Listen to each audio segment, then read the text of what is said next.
السلام علیکم ورحمۃ اللہ وبرکاتہ۔ یہ وہ گاڑی ہے جس کی رات کو میں نے پوسٹ لگائی تھی اور بہت سارے دوست اب آپ کہہ رہے تھے اس کی ویڈیو بھی بنا کر بھیجیں۔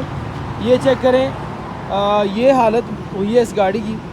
اور اس روڈ پر میں اکثر ویڈیو بناتا ہوا نظر آتا ہوں، بہت ساری میں نے اس پہ روڈ پر ویڈیوز بنائی ہیں۔ یہاں پر بہت ایکسیڈنٹ ہوتے ہیں۔ پھر میں بات کرتا ہوں کہ انتظامیہ کو اس حوالے سے نوٹس لینا چاہیے کہ یہ ہر چوتھے پانچویں دن یہاں بہت بڑا ایکسیڈنٹ ہوتا ہے۔ کیا وجہ ہے اس کے پیچھے، ریزن کیا ہے؟ کیا کبھی کسی نے سوچا؟ آپ چیک کریں کہ یہ گاڑی کی حالت کیا ہوئی ہے۔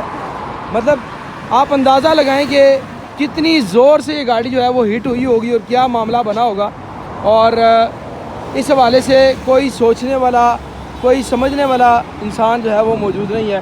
بہرحال عوام کو بھی چاہیے کہ اس روڈ پر خاص طور پہ، یہ ایوب پارک والی روڈ ہے، جی ٹی روڈ ہے، یہاں پر چلتے ہوئے تھوڑا سا احتیاط کریں۔